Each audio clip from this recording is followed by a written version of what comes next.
Diwata supporters, maraming salamat po sa suporta nyo mula noon hanggang ngayon dahil ngayon po medyo nakatanggap na tayo ng mga awards na katulad nito. So napakaswerte ko kasi ako yung napili mabigyan ng isang recognition award. So maraming salamat sa mga taong sumusuporta. At sumunod dahil sa inyo, sa tulong na rin ng Panginoon, hindi tayo bibigyan ng ganitong klaseng achievement sa buhay natin.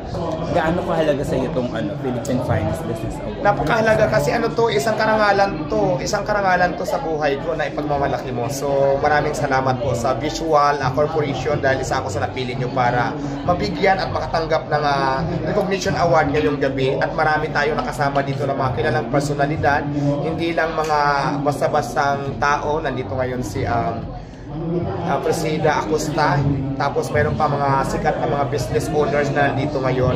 Kaya isang malaking karangalan din sa akin na makasama ko sila ngayong gabi para matumanggap din ng award. So maraming salamat po sa inyong lahat, sa mga supporters.